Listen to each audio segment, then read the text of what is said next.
네, 안녕하세요. 현대자동차 그룹 아나운서 송희진입니다. 테크인사이드 기술 리더십 과정 많은 도움 되셨나요? 센터 포 크리에이티브 리더십 연구에 따르면 경영진들의 40%가 임기된 이후 1년 반 이내에 실패한다고 합니다. 원인을 분석한 결과 그 실패한 경영진들은 그들의 업무 능력이 부족해서가 아니라 조직의 목표를 달성하기 위해서 구성원들을 동기부여시키고 또 조직 문화를 만드는데 어려움을 겪었다고 하네요. 즉 리더십을 발휘하는 데 실패했다고 볼 수 있는데요. 기술 개발을 위한 리더십을 다른 각도에서 고민을 해보고 리더십 발휘를 위한 인사이트를 얻기 위해서 본 강의가 개설되었습니다. 네, 본 과정은 지속적인 혁신을 위한 네트워크 리더십과 혁신 조직과 리더십 이렇게 두 가지 모듈로 구성이 되었는데요. 강사님 모시고 강의 시간에 못다한 이야기를 좀 더 나눠보도록 하겠습니다. 자, 먼저 지속적 혁신을 위한 네트워크 리더십 강사이신 카이스트 테크노 경영대학원 김태현 교수님이십니다. 안녕하세요. 안녕하세요. 네, 반갑습니다. 반갑습니다. 네.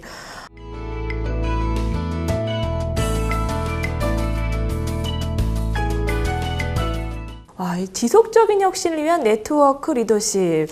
참 흥미로운 주제인 것 같아요. 본 모듈에서 많은 주제와 많은 이야기를 다뤘었는데, 다 중요한 내용이겠지만, 이 중에서 좀 꼭 기억해야 될 것을 좀 꼽아주신다면 어떤 게 있을까요? 제가 이제 기술 리더십 시간 3시간 반 동안 강의를 했는데요. 이 시간 동안에 제가 학생들한테 지속적으로 강조했던 것 중에 하나가, 지금 현대사회가 굉장히 복잡하고 굉장히 빠르게 변화하는 이런 비즈니스 환경인데, 그러다 보니까 이 개인이 가지고 있는 인지적인 능력의 한계, 시간적인 한계 때문에 이 모든 것들을 다 본인이 수용할 수가 없거든요. 그렇죠. 예. 인간이 가지고 있는 이런 개인적 한계를 어떻게 극복할 것이냐. 그죠? 내가 가지고 있는 리더로서의 역량의 한계를 어떻게 극복할 것이냐 해서 고민을 해보고, 그 다음에 극복하기 위한 어떤 체계적인 프레임워크를 가지고 한번 이야기해보는 시간을 가졌습니다. 네, 중요하지 않은 게 없겠지만 그 중에서 이거는 정말 기억했으면 좋겠다. 두 가지를 꼽아주신다면 어떤 게 있을까요? 첫 번째는 너무나 당연한 말씀이겠지만 인간은 유한하다.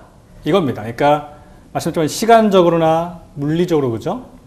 굉장히 많은 정보와 지식이 있는데 이걸 다 습득할 수 없기 때문에 리더가 훌륭한 리더로서 또는 지속적으로 리더십을 발휘하기 위해서는 내가 가지고 있는 그런 인간의 한계를 인식하고 그 중에 여러 가지가 있겠지만 심지어 오류랄지 그죠? 의사결정에 많이 나오는 오류 것도 있고 그런 것들을 인식하고 있어야만이 그걸 극복하기 위한 다른 방안들을 찾을 것이고요. 그 두 번째로 제가 강조했던 것 중에 하나가 그러한 전제 하에 어떻게 하면 내 한계를 극복할 것이냐에 대해서 그 개인이 리더가 속해 있는 팀 그리고 훌륭한 리더십을 유지하기 위한 네트워크를 가지고 그런 관점에서 제가 이야기를 풀어냈습니다. 그렇군요. 그러니까 다시 말해서 인간은 완벽하지 않기 때문에 그렇죠. 여러 사람과의 네트워크를 통해서 극복해야 한다. 그렇죠. 내가 갖고 있지 못한 지식과 정보와 스킬들, 그죠? 이런 많은 것들을 다른 사람을 통해서 지속적으로 수혈받을 때 내가 계속적인 혁신을 가능하다는 거죠. 그렇군요. 일상생활에서도 꼭 기억해야 할 내용인 것 같은데요. 네네. 네, 교육을 수강했던 수강자분들이 교수님께 많은 질문을 해주셨는데요. 그 중에서 제가 두 가지만 드리도록 하겠습니다. 자, 첫 번째 질문입니다.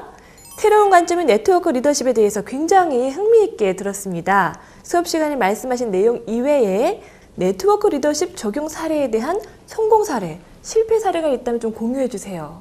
제가 수업 시간에는 폴 리비어하고 윌리엄 도스의 사례를 가지고 말씀을 드렸는데요. 그거 외에 하나 또 예를 들자면 어넌트 셰클턴 케이스를 말씀드릴 수 있을 것 같아요. 이게 예전에 남극 탐험이 굉장히 유행하던 시기가 있었거든요. 남극을 누가 먼저 가냐가 굉장히 그 사람한테 굉장히 부와 명성을 주던 시기가 있었는데 그 당시에 1911년도에 노르웨이 사람이었던 아문센이 사실은 남극을 정복하게 되죠. 그죠? 근데 그 이후에 영국에서 셰클턴 경이 남극을 횡단하는 도전을 하게 됩니다. 그때 셰클턴 경과 스캇 경 두 명이 경쟁을 하게 되는데 이 스캇 경은 팀을 구성할 때 남극 탐험 대원들 팀을 구성할 때 군인들 중심으로 팀을 구성하게 돼요. 그 당시 전통적으로 남성 위주의 또 강력한 체력을 가진 사람을 위주로 탐험대를 구성하게 되거든요. 반면에 셰클턴 같은 경우에는 목수, 사진작가, 스키 선수, 그 다음에 바다의 전문가 등등 굉장히 다양한 백그라운드를 가진 사람을 위주로 그 탐험대를 구성하게 됩니다. 결론만 말씀드리면 두 사람 다 실패합니다. 실패하는데 스캇경은 실패한 결과로 죽게 되고요. 셰클턴 같은 경우는 실패했음에도 불구하고 그 대원들 무사히 전원 다 본국으로 같이 오게 되거든요. 그 이유 중에 하나가 탐험 도중에 겪게 되는 수많은 어려움들이 있습니다. 배가 침몰하게 되고 그런 많은 어려움들 중에 그들이 가지고 있는 다양한 정보들, 기술들, 스킬들을 활용해가지고 예를 들면 목수가 새로운 배를 만든다든지 이런 것들을 통해서 사실은 그런 위기들을 극복하거든요. 그래서 이 리더가 어떤 위기가 왔을 때 새로운 솔루션을 만들어내고 극복하기 위해서는 이런 다양한 사람들을 가지고 팀을 구성해야 되고 그들로부터 내가 갖고 있지 못한 정보들, 그죠? 지식들을 활용할 수 있을 때 요즘 이야기하는 융합 바튼, 그죠? 그런 것들을 할 수 있는 것이죠. 그게 아마 대표적인 케이스가 볼 수 있을 것 같습니다. 그렇군요. 이게 실패 사례이자 성공 사례. 그렇죠. 스캇 같은 경우에는 실패를 한 거죠, 그죠? 그러니까 남극 탐험을 실패했다는 건 공통적이지만 한 명은 그 결과 결국 다 죽었고, 그죠? 한 명은 무사히 귀환했다는 거죠. 이 차이가 어떻게 팀을 꾸렸느냐, 어떤 관점에서 본인이 다 알 수 없기 때문에, 그죠? 그 탐험 도중에 발생하는 문제와 환경과 모든 걸 알 수 없기 때문에 그런 다양성을 가지고 팀을 구성했을 때 요즘과 같은 융합, 그죠? 새로운 솔루션들을 찾아본 거죠. 네, 그렇군요. 자, 그럼 계속해서 두 번째 질문 드리겠습니다. 이해도 평가에서 출제되었던 문항 중에 5번 문항에 대해서 좀 자세히 설명해 주세요 라는 질문이 들어왔거든요. 제가 문제를 다시 한번 읽어드리겠습니다. 당신은 2명의 동료와 새로운 사업 계획을 개발하고 당신이 낸 아이디어가 훌륭하다는 판단 아래 신생 기업을 창업하기로 결정한다. 당신은 당신의 전문 분야를 중심으로 분업을 하기로 합의한다. 변호사였던 한 명은 당신이 낸 아이디어에 대한 특허를 획득하는 것과 같은 법적인 이슈에 집중한다. 당신은 원천 아이디어를 갖고 있고 가장 강력한 기술적 배경을 보유하고 있다. 세 번째 멤버는 투자를 유치하기 위해 벤처 투자가들을 상대하는 일을 하기로 한다. 시간이 지남에 따라 당신은 애초에 3명이 대등하게 시작했던 파트너십이 더 이상 대등하지 않다는 걸 알게 된다. 사회적 자본의 관점을 기반으로 시간이 지남에 따라 셋 중에 누가 그리고 왜 가장 강력한 힘을 갖게 되는지 추측해 보시오 라는 문제고요. 자, 1번 당신, 2번 변호사, 3번 벤처 투자자들을 상대한 멤버, 4번 시간이 지나도 힘에 있어서는 멤버 간에 아무런 차이가 없을 것이다. 팀은 그냥 팀이다. 5번 위의 예 중 어느 것도 답이 아니다. 설명을 좀 다시 한번 사실 부탁드려야 될 것 같아요. 정답부터 말씀드리면 3번인데요. 3번. 그러니까 벤처 투자가들을 상대했던 그 분이 가장 셋 중에서는 시간이 지남에 따라서 그 파워가 더 증가한다고 볼 수 있는데 왜냐하면 애초에 시작할 때는 똑같이 시작했죠, 그죠? 어떤 법률적 지식을 가지고 있는 멤버, 그다음에 기술에 대한 지식을 가지고 있는 멤버, 그리고 어떤 비즈니스 마인드를 가지고 있는 멤버 3명이 시작했는데 사실 생각해보면 그 네트워크 관점에서, 그죠? 사회적 자본의 관점에서 보면 시간이 지남에 따라서 이 회사가 커지게 되고 파이낸셜 투자를 받아야 되고 이런 관점에서 본다면 벤처 투자가들과 지속적인 관계를 맺은 사람이, 그죠? 향후에 회사에 필요한 재무적 자본이랄지 이런 것들을 조달하는 데 유리하기 때문에 시간의 지남에 따라서 그쪽으로 힘의 균형이 점점 쏠리게 되는 것이죠. 이 회사의 그 발전과, 그죠? 커가는 데 있어서 도움을 줄 수 있는 사람들과 도대체 누가 연결되어 있는 것이냐를 봤을 때 그런 관점에서 보면 세 번째, 기술을 보유한 사람이 아닌 네트워크를 보유한 사람이 더 중요해지는 겁니다. 역시 네트워크 리더십이 중요한 거네요. 그렇게 볼 수 있습니다. 네. 자, 그럼 마지막으로 현대자동차가 나아가야 할 방향에 대해서 조언을 좀 해주시죠. 사실 현대자동차가 지난 10년 동안 정말 굉장히 많은 성과를 이뤘다 볼 수 있습니다. 그죠? 전 세계 시장에서 굉장히 많은 그 새로운 시장들을 개척하고 그런 신시장에서 굉장히 좋은 성과를 내고 있는데요. 지금 단계에서 한 단계 점프업하기 위해서 필요한 게 뭘까를 봤을 때 제가 제안하고 싶은 거는 의미 있는 도전과 실패에 대한 격려와 보상이 필요한 게 아닌가라고 생각을 합니다. 많은 기업들이, 그죠? 실패를 두려워합니다. 그죠? 그러나 실패가 없으면 훨씬 더 없는 것이거든요.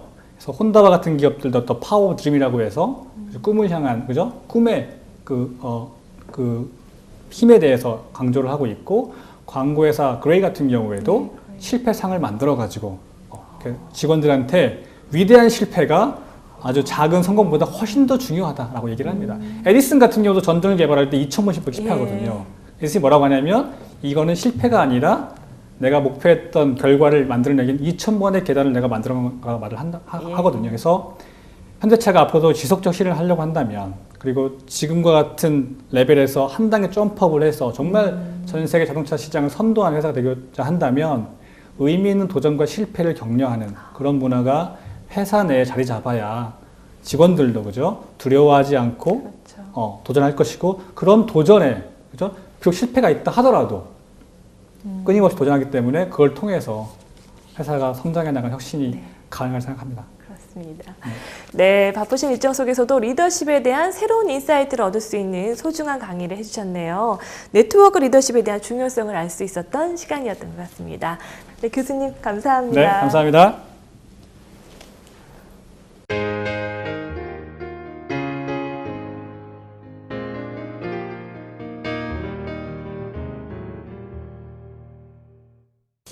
네, 두 번째 모듈은 혁신 조직과 리더십 모듈입니다. 본 모듈은 서울대학교 경영대학 윤석열 교수님 모시고 이야기 나눠보도록 하겠습니다. 안녕하세요, 교수님. 네, 안녕하세요. 잘 뵙겠습니다. 네, 예. 반갑습니다.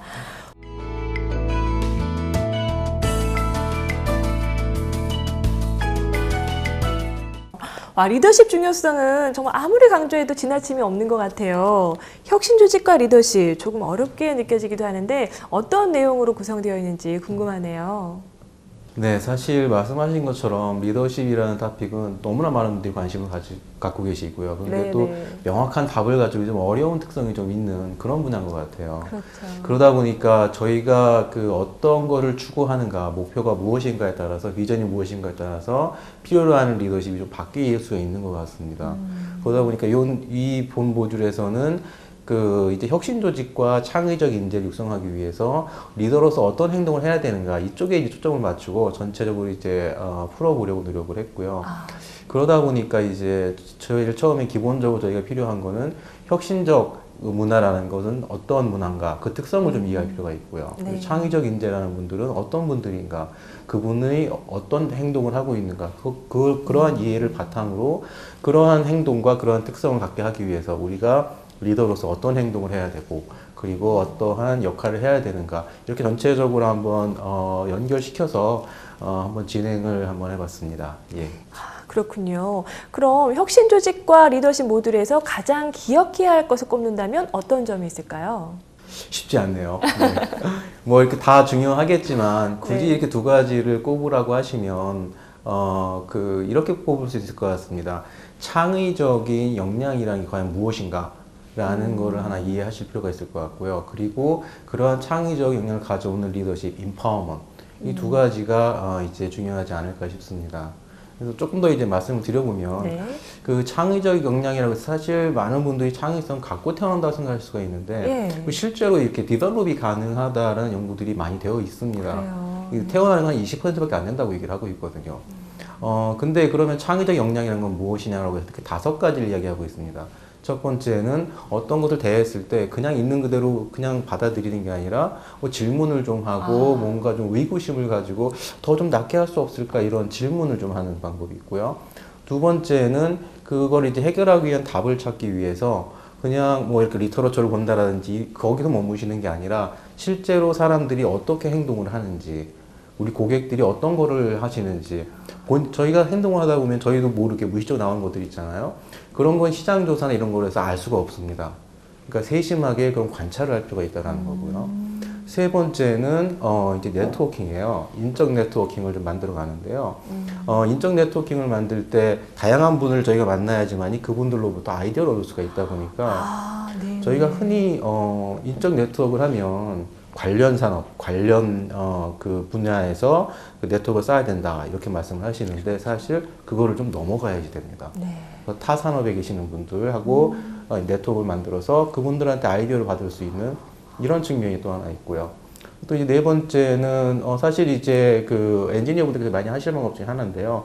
어떠한 아이디어가 나왔을 때 그 하나의 아이디어가 완결판이 아니고 아이디어를 계속 개선해가면서 새로운 제품도요 조금씩 개선해가면서 만들 필요가 있는 것 같습니다. 결국 실험도 하고 프로토타입도 만들고 이런 것들이 좀 그게 네 번째로 보시면 될 것 같고요. 네. 다섯 번째는 이제 상호 연관을 시킨다라는 게 있습니다. 전혀 다른 두 개를 연관을 시켜보는 거죠.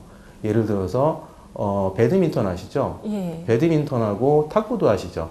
네. 탁구하고 이 두 가지가 연관이 없을 것 같은데 이 두 가지를 연관을 시켜서 패드민턴이라는 그런 이제 그 스포츠가 나왔거든요. 아, 네. 네, 이제 그렇게 뭔가 서로 다른 거를 연관시키는 그게 이제 창의적인 역량이라고 보시면 될 것 같고요. 또 하나 이제 인파워먼이 이제 리더로서 이제 중요한데 인파워먼에 대해서는 사실 많이 저희가 들어봤어요. 인파워먼 해야 된다 많이 들어보셨는데 거기에 대한 오해가 좀 있습니다. 많은 분들께서 인파워먼은 권한 위임이다라고 생각을 하시는데 실제로 인파워먼은 권한 위임하고는 많이 다르거든요. 인파워먼은 권한 위임이라기보다는 힘을 실어주시는 거예요. 뭔가 할 수 있다. 아, 나한테 힘이 실렸구나. 라는 걸 느끼게 해주셔야 된다는 건데요. 어떤 차이가 있냐면요. 이런 것 같습니다. 예를 들어서 이분께서 저한테 오셔가지고, 자네 이거 한번 해봐. 네. 내가 정권을 줄게 하고 말씀을 하셨어요. 근데 그 업무는 제가 정말 하기 싫은 업무예요. 그리고 이거는 우리 조직에서 어느 누구도 하기 싫은 업무입니다. 그럴 경우에 제가 힘이 실렸다고 느끼지 아마 않을 거예요. 힘이 실렸다고 느낄 때는 그 업무가 저한테 의미가 있고 도움이 되고 그리고 저한테 자율권을 주시고 그런 여러 가지 것들이 같이 합쳐졌을 때 힘이 실렸다고 느끼게 되는 것 같습니다.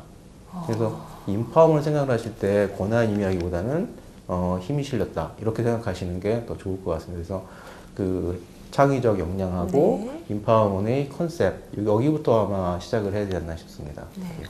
방금 말씀하신 게 결국엔 리더십과 네. 연관이 되는 거잖아요. 그렇죠. 네. 정말 저에게도 굉장히 유익한 내용인 것 같아요. 자, 그렇다면 수강생들에게 많은 질문이 들어왔는데요. 네네. 많은 질문 중에서 교수님께 두 가지 질문만 좀 드리도록 하겠습니다. 네네. 자, 첫 번째 질문입니다. 네. 이번 강의를 통해서 상황에 맞는 다양한 리더십이 있다는 것을 알게 되었습니다. 강의에서 말씀하셨던 CBF 조직 문화 특성에 따른 사례는 어떤 것들이 있을까요? 라는 질문이 들어왔네요. 아주 중요한 질문이신 것 같고요. 네. 사실 저희가 시간 여유가 있으면 CVF에 대해서 경쟁가치 모임이라고 이야기를 하는데요. 좀 더 깊이 있게 얘기하고 다양한 사례를 좀 논의했으면 좋았기는 했는데 거기까지는 좀 못하다 보니까 예. 궁금증이 있으셨던 것 같습니다. 네. CVF 경쟁가치 모형이라는 거는 조직 문화를 분석하고 이해하는 아주 상당히 좋은 전 세계에서 가장 많이 쓰이는 툴 중에 하나로 보시면 될 것 같고요. 그 안에 크게 네 가지의 조직 문화 특성이 있습니다. 근데 그 네 가지 조직 문화 특성이라는 게 어느 한 조직이 예를 들어서 혁신지향 문화 하나만 갖고 있는 건 아니고 혁신지향 문화뿐만 아니라 관계지향 문화, 유계적인 문화, 그리고 시장지향 문화 이렇게 네 가지를 골고루 이제 어느 정도 이제 그 융합적으로 가지고 있는 측면이 있습니다. 네. 근데 아마 그 본 과정 혁신 조직하고 창의적 인재가 관련된 내용이다 보니까 혁신지향 문화를 갖고 있는 그런 기업을 조금 한번 말씀드려보면 여러분들 아마 그 이야기는 많이 들으셨을 거예요. 대표적인 기업 중에 하나가 아이디오라는 회사가 있습니다. 예. 디자인 띵킹을 이야기하는 네. 이제 그런 회사잖아요. 대표적 혁신지향적인 문화를 가지고 있고요. 거기에서 이제 아까 말씀드린 그 창의적 역량이라는 것도 그 회사를 보시면 이 회사에서 그 질문을 하고 관찰을 하고 실험을 하고 뭔가 네트워크를 만들고 그리고 연관시키는 노력을 참 많이 하는구나. 그런 걸 좀 아실 수 있을 것 같고요. 이 대표적인 기업 중에 하나가 요즘 이제 저희가 그 많이 이야기하는 회사 있죠? 구글이라든지. 구글. 네. 그리고 이제 애플도 이제 그런 측면이 좀 있는 기업들을 보시면 될 것 같습니다. 그런 기업들이 기본적으로 창의적이고 뭔가 혁신적이어야 되다 보니까 그 외부 환경에서 시장의 변화를 상당히 민감하게 캐치하려고 노력을 하고요. 구성원들이 다양한 생각을 하고 그 다양한 생각들을 하나로 모아서 더 큰 혁신을 만들려는 이제 그런 노력들을 추구하는 회사들이라고 그렇게 보시면 될 것 같습니다. 그렇군요. 궁금증이 아주 시원하게 해결이 됐을 것 같아요. 네. 자, 그럼 두 번째 질문입니다. 이번 교육은 리더십에 대해 다시 한번 생각할 수 있는 좋은 기회가 된 것 같습니다. 자, 하지만 실천해야지 하는 결심을 하더라도 현업에 돌아오면 막상 실천하기 쉽지 않은 것 같습니다.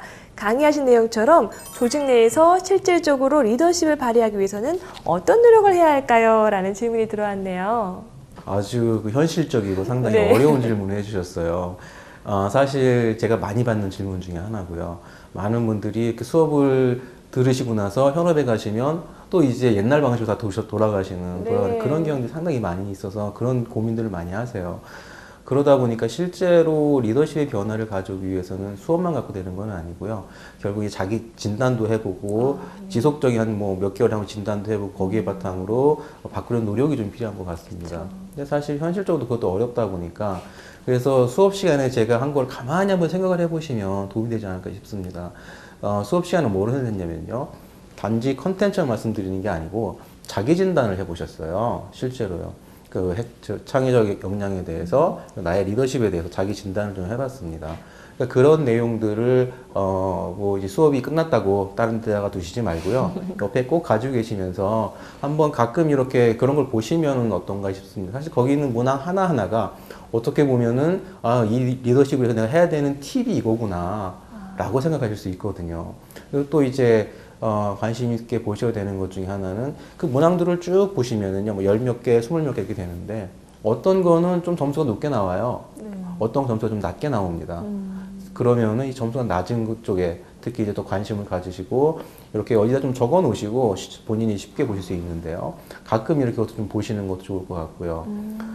또 하나는 그 수업 시간에 말씀드린 것처럼 그 자료를 자기 진단도 해보셨지만 그걸 구성원들한테 다시 주셔가지고 구성원들이 보는 자기 진단을 구성원들에게 보여주라고요? 그렇죠. 그것도 하나 있고 또 구성원들한테도 그 나에 대해서 한번 그걸 설문을 해달라고 부탁을 하시는 거죠. 그래서 그거 한번 비교를 해보시고 내가 여기에서 구성원과 괴리가 있구나. 나는 A라고 한다고 생각했는데 구성은 B로 받아들일 수가 있거든요.